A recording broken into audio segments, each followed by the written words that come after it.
નમસ્કાર વિદ્યાર્થી મિત્રો, હું સાંડે સોહમ કોમર્સ ક્ષેત્રને લગતા વિષયોનું સંપૂર્ણ જ્ઞાન સરળ ભાષામાં આપતી A to Z commerce study ચેનલમાં આપનું સ્વાગત કરું છું. લિક્વિડેશન એકાઉન્ટના આજના મિનિટમાં આપણે એક મહત્વનો દાખલો ગણવાનો છે. મિત્રો, આ દાખલો 3 વખત યુનિવર્સિટી એક્ઝામમાં પૂછાયેલો છે. મહારાજા કૃષ્ણકુમારસિંહજી ભાવનગર યુનિવર્સિટીના નવેમ્બર-ડિસેમ્બર 2013 અને 2017ના પેપરમાં બેઠી આ જ રકમનો દાખલો પૂછાયેલો છે.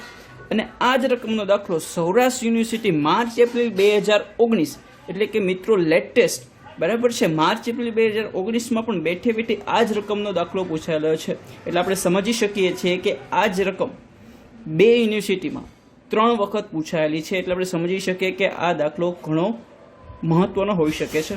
મિત્રો, આપણે રકમ વાંચીએ.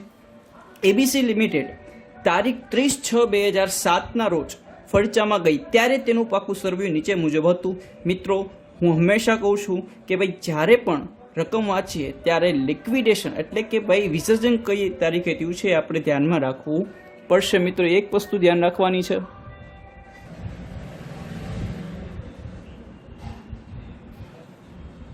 હવે આપણે રકમ વાંચીએ. જવાબદાર છે શેર મૂડી, નફા નુકસાન ખાતું, ડિબેન્ચરનું વ્યાજ. હવે આ જે ડિબેન્ચરનું વ્યાજ છે કઈ તારીખ સુધીનું હશે તો કે ભાઈ વિસર્જનની તારીખ સુધીનું. કેમ કે આ પાકા સરવાળા કઈ તારીખ સુધીના છે તો કે વિસર્જનની તારીખ સુધીના છે. પછી પ્રોવિડન્ટ ફંડ, લેણદારો, કારકુન, 3 કારકુનનો 2 માસનો પગાર. હવે કારકુન વર્ડ છે મિત્રો, કારકુન વર્ડ હોય એટલે આપણે શું ગણશું, એને પસંદગીને ગણશું. જો કામદાર અને મજૂર વર્ડ યુઝ થયો હોય તો જ જે છે આપણે એને સલામત સમકક્ષ ગણશું. પછી પાઘડી, જમીન મકાન, યંત્રો, ફર્નિચર, સ્ટોક, દેવાદાર અને રોકડ. અન્ય માહિતીમાં શું કીધું છે કે ડિસેમ્બર 31મી ડિબેન્ચર 31મી ડિસેમ્બર 2007ના રોજ ચૂકવવાના છે. તો મિત્રો જોઈએ કે ભાઈ વિસર્જનની તારીખ છે 30/6/2007, બરાબર છે. અને આ જેટલી પણ ચૂકવણીઓ છે એ 6 મહિના સુધીની છે. અને ડિબેન્ચર ક્યારે ચૂકવવાના છે તો કે ભાઈ 31મી ડિસેમ્બર એટલે કે 12મા મહિનામાં. એટલે આપણે કુલ કેટલા માસનું વ્યાજ હજી ચૂકવવાનું છે તો કે ભાઈ 6 મહિનાથી 12મા મહિના સુધીનું, એટલે કે હજી 6 માસનું વ્યાજ આપણે ડિબેન્ચર પર ચૂકવવું પડશે. પરંતુ મિત્રો, આ ચૂકવણીની તારીખ સુધીનું વ્યાજ ક્યારે ચૂકવાશે મિત્રો આપણે ગયા લેક્ચરમાં પણ જોયું છે, સેકન્ડ લેક્ચરમાં પણ જોયું છે, બરાબર છે. અને અત્યારે ફરી વખત રિપીટ કરું છું કે ભાઈ ચૂકવણીની તારીખ સુધીનું વ્યાજ ક્યારે ચૂકવાશે? જ્યારે લિક્વિડેટર પાસે તમામ લેણદારોને ચૂકવવા પૂરતા નાણાં હોય તો અને તો જ ચૂકવણીની તારીખ સુધીનું વ્યાજ ચૂકવાશે. જો ભાઈ પૂરતા નાણાં ન હોય તો ફક્ત વિસર્જનની તારીખ સુધીનું ડિબેન્ચરનું વ્યાજ ચૂકવાશે. જે દાખલો ગણતી વખતે આપણે ધ્યાન રાખશું. પછી વિસર્જન ખર્ચ. લિક્વિડેટરનું મહેનતાણું તેણે ઉપજાવેલ રકમના 2% લખે. ઓર્ડિનરી શેર હોલ્ડરોને વહેંચેલ રકમ પર 10%. ઓર્ડિનરી શેર હોલ્ડર એટલે કે ભાઈ ઇક્વિટી શેર હોલ્ડર, કે છેલ્લે આપણે જેટલી રકમ વધે છે કોને આપી દઈએ છીએ તો કે ઇક્વિટી શેર હોલ્ડરોને.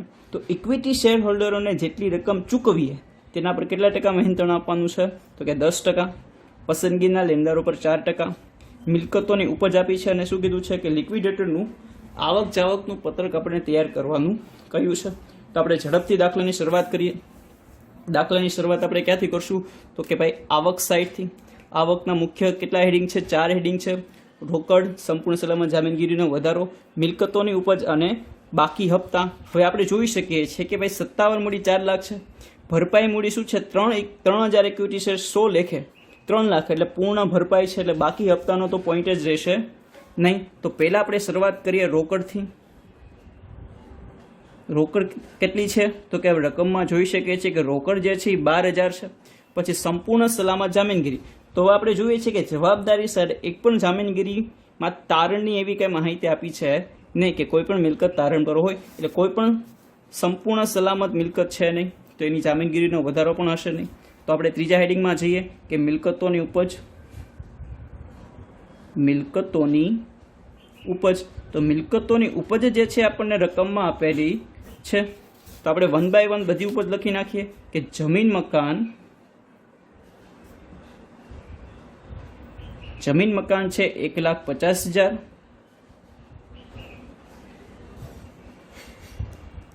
યંત્રો છે 1,71,000.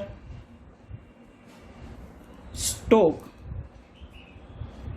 1,55,000. ફર્નિચર 4000 અને દેવાદારો 23,000. તો હવે આપણે ટોટલ કરી નાખીએ કે કુલ કેટલી ઉપજ છે, તો 1,50,000, 1,71,000, 1,55,000, 4,000 અને 23,000. બરાબર. 1,50,000, 1,71,000, 1,55,000, 4 અને 23. એટલે ભાઈ ટોટલ થશે 5,03,000 રૂપિયા. બરાબર છે. અને બાકી હપ્તા તો છે નહીં, એટલે ચોથા હેડિંગમાં કઈ આવશે નહીં. તો આપણી પાસે કુલ આવક કેટલી લઈ? 5,03,000 પ્લસ રોકડ 12,000. એટલે આપણી પાસે કુલ કેટલા રૂપિયા છે? તો કે ભાઈ 5,15,000 રૂપિયાની આપણી પાસે આવક છે. બરાબર છે. હવે આપણે સ્ટેપ બાય સ્ટેપ ચૂકવશું. તો કુલ 7 સ્ટેપમાં ચૂકવવાનું છે. એમાં પ્રથમ સ્ટેપ કયું છે? તો કે સંપૂર્ણ સલામત લેણદારો. સંપૂર્ણ સલામત લેણદારો. પરંતુ મિત્રો આપણને રકમમાં એક પણ સંપૂર્ણ સલામત લેણદાર આપ્યા નથી, એટલે અહીંયા શું કરીશું? ડેશ. પછી કોનો વ્યવહાર આવશે? તો કે સેકન્ડ જે પોઈન્ટ છે તો શું આવશે? તો કે ભાઈ વિસર્જન ખર્ચ. વિસર્જન ખર્ચ. વિસર્જન ખર્ચ કેટલો આપ્યો છે? તો કે વિસર્જન ખર્ચ આપ્યો છે 1,000 રૂપિયા. પછી એની સાથે શું આવશે? તો કે ભાઈ લિક્વિડેટરનું મહેનતાણું. લિક્વિડેટરનું મહેનતાણું. બેમાં આપણને વિગત આપી છે. શું કીધું છે? લિક્વિડેટરનું મહેનતાણું તેણે ઉપજાવેલ રકમના 2% લખે. તો પહેલાં આપણે એ નોંધ કરી નાખીએ કે લિક્વિડેટરે કુલ કેટલા ઉપજાવ્યા છે? 5,03,000. મિત્રો યાદ રાખવાનું છે કે જ્યારે ભાઈ લિક્વિડેટર ઉપજાવેલી રકમ હોય એમાં રોકડનો કોઈ દિવસ સમાવેશ મહેનતાણાની ગણતરીમાં ભૂલથી પણ કરવાની. જો રકમમાં કીધું હોય તો આપણે એડ કરવાનું. બરાબર છે. બાકી કંઈ આપણે દોઢા થવાનું નથી. બરાબર છે. તો કે મિલકતોની ઉપજના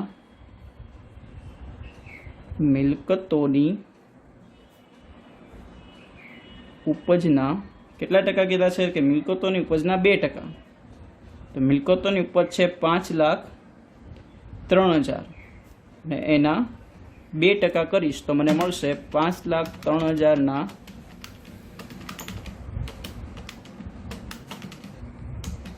2%, એટલે થશે 10,060. બરાબર છે. કે 5,03,000 ફરી વખત કરી નાખું છું કે ભાઈ 2% લેખે. હા બરાબર, 10,060. બીજું શું કીધું છે? ઓર્ડિનરી શેર હોલ્ડરોને ચૂકવેલ રકમ પર 10% લેખે. ઓર્ડિનરી શેર હોલ્ડર એટલે શું થશે મિત્રો? Equity share. Ordinary share holder પર 10%. પણ મિત્રો આપણને આ અમાઉન્ટ ક્યારે મળશે? આખો દાખલો ગણી નાખીએ, તમામ ચૂકવણીઓ થઈ જાય પછી જે રકમ વધે આપણે ઇક્વિટી શેર હોલ્ડરોને આપવાની છે. જે રકમ આપણને ક્યારે મળશે? તો કે ભાઈ દાખલાને અંતે મળશે. તો આપણે અહીંયા હાલ પૂરતું ખાલી રાખીએ. પછી શું કીધું છે? પસંદગીના લેણદારો પર 4% લખે. પસંદગીના લેણદારો પર 4%. પસંદગીના લેણદારો તો હજી આપણે સ્ટેપ આની પછીનું છે, તો હજી આપણે શું રાખવું પડશે? ભાઈ પેન્ડિંગ રાખવું પડશે. હવે મિત્રો યાદ રાખવાનું કે જેટલી રકમ ચૂકવીએ છીએ ને એ ચૂકવેલ રકમ પર જ ટકાવારી ગણવી. તો નેક્સ્ટ સ્ટેપ જે છે એ પસંદગીના લેણદારો. પસંદગીના લેણદારો. તો હવે જોઈએ કે ભાઈ લેણદારોમાં નફા નુકસાન ખાતું આવશે નહીં, ડિબેન્ચર નહીં આવે, વ્યાજ નહીં આવે. પ્રોવિડન્ટ ફંડ એ આપણે લખવું પડશે કે પ્રોવિડન્ટ ફંડના જે આપણને કેટલા આપ્યા છે? 3,000 રૂપિયા. પ્રોવિડન્ટ ફંડના 3,000. પછી આપે છે લેણદારો. લેણદારોમાં કાંઈ સ્પષ્ટતા નથી એટલે આપણે બિનસલામત સમજવા પડે. પછી 3 કારકુન. કારકુન વર્ડ યુઝ થયો છે એટલે આપણે પસંદગીના ગણવા પડશે કે કારકુનનો પગાર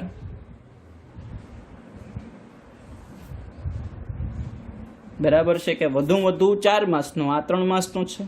એક કારકુન દીઠ વધુમાં વધુ 20,000, પરંતુ આ 2 કારકુનના 13,500 છે. એટલે આપણે ચોખ્ખું સમજીએ કે 13,500 આપણે શું ગણવા પડશે? પસંદગીના ગણવા પડશે. તો કુલ પસંદગીના કેટલા થયા? 13,500 પ્લસ 16,500. તો હવે આપણે રકમ ચૂકવી દીધી તો આપણે એને શું કરીએ ભાઈ? ચૂકવેલ રકમ પર એને મહેનતાણું આપવું પડશે. કેટલા ટકા છે? તો કે ભાઈ 4%. તો આના 4% કરી નાખે એટલે અહીંયા આવશે 660 રૂપિયા. બરાબર છે. જેટલી રકમ ચૂકવો એવું સ્ટેપ બાય સ્ટેપ કરતું જવાનું છે. હવે પસંદગીના લેણદારો પછીનું સ્ટેપ શું છે તો કે ભાઈ ડિબેન્ચર. ડિબેન્ચર કેટલા રૂપિયાના છે કે ડિબેન્ચર છે 8%ના અને એમાઉન્ટ છે 50,000 રૂપિયા. પછી આપ્યું છે વ્યાજ. આ જે વ્યાજ હશે કઈ તારીખનું હશે તો કે વિસર્જનની તારીખ સુધીનું વ્યાજ હશે. કેટલું છે તો કે ડિબેન્ચરનું વ્યાજ 4,000 છે. અને આપણે રકમમાં શું કીધું છે કે ભાઈ ડિબેન્ચર 31મી ડિસેમ્બર 2007ના રોજ ચૂકવવા. બરાબર છે. એટલે હજી જો વિસર્જન થયું છે 6થા મહિનામાં અને ચૂકવણી થઈ છે 12મા મહિનામાં, એટલે હજી 6 માસનું ચૂકવવું પડશે. પરંતુ મિત્રો ક્યારે ચૂકવશું? જો આપણી પાસે તમામ લેણદારોને ચૂકવવા પૂરતા નાણાં હોય તો આપણે જોઈ લઈએ, એક સામાન્ય ગણતરી કરીએ. બરાબર, લખવાની પરીક્ષામાં જરૂર નથી, પરંતુ આ કાઉન્ટ આપણે કરવું પડશે. આપણી પાસે કુલ આવક છે 5,15,000. બરાબર છે. એમાંથી આપણે શું ચૂકવ્યું હતું કે વિસર્જન ખર્ચ 1,000 ચૂકવ્યું છે. પછી મિલકતોની ઉપજના 2% લેખે 10,060 રૂપિયા ચૂકવ્યા છે. પસંદગીના લેણદારોના 4% લેખે 660 રૂપિયા ચૂકવ્યા છે. પસંદગીના લેણદારો 16,500, ડિબેન્ચર 50,000, વિસર્જનની તારીખ સુધીનું વ્યાજ 4,000. આપણી પાસે કેટલા વધે છે? 4,32,780 રૂપિયા વધે છે. હવે આપણે જોવું પડશે કે ભાઈ ડિબેન્ચર પછી આપણે શું ચૂકવાનું છે? બિન સલામત લેણદાર. તો બિન સલામત લેણદાર કેટલા છે તો કે 2,36,500. તો આપણે જોઈ શકીએ કે 4,32,780 માંથી 2,36,500 ચૂકવાઈ શકાય તો કે હા, આરામથી ચૂકવી શકાય છે. તો આપણે સોલ્વન્ટ છીએ, આપણી પાસે તમામ લેણદારોને ચૂકવા પૂરતા નાણાં છે, તો આપણે વધારાનું વ્યાજ ચૂકવી શકીએ 6 માસનું. બરાબર છે. એની આપણે ગણતરી કરવી પડશે મિત્રો. તો ડિબેન્ચર પર વ્યાજની ગણતરી કરીએ.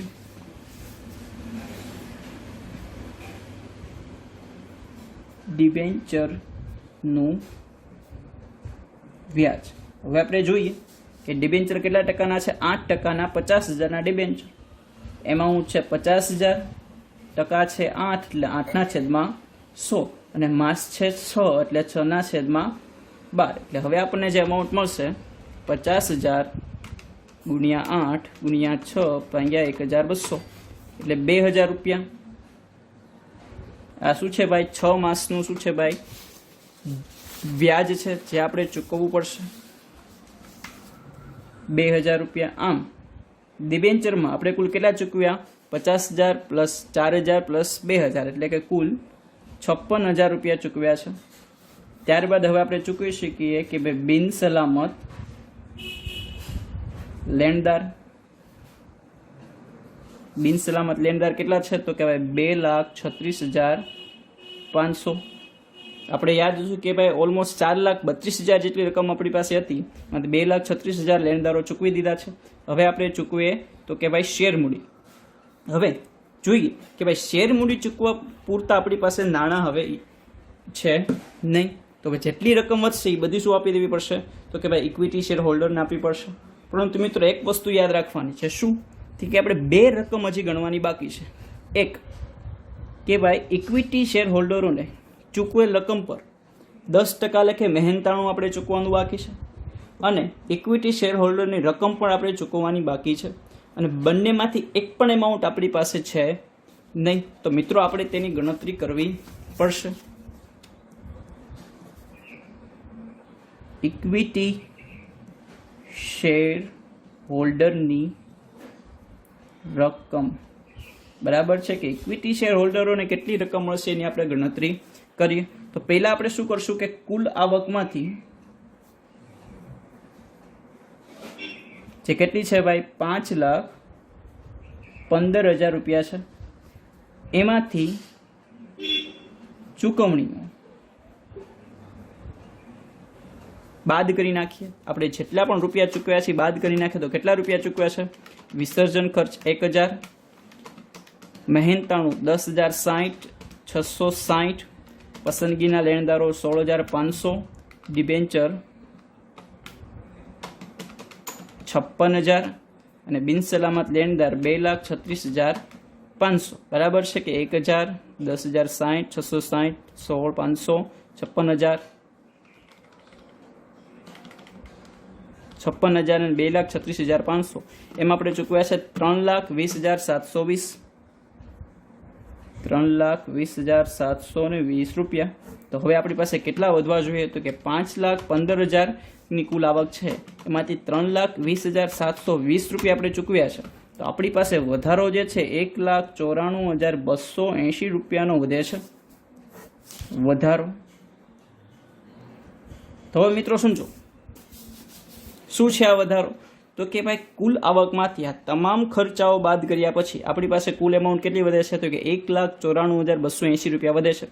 હવે આ અમાઉન્ટમાંથી આપણે કેટલી ચૂકવણી કરવાની બાકી છે? તો કે 2 ચૂકવણી કરવાની બાકી છે. એક ઇક્વિટી શેર હોલ્ડરોને ચૂકવવાની બાકી છે, અને તેને જેટલી રકમ ચૂકવાય એના 10% લેખે મહેનતાણું પણ ચૂકવવાનું બાકી છે. તો મિત્રો આમાં મહેનતાણાની પણ રકમ છે, બરાબર છે, મહેનતાણું પણ છે, મહેનતાણું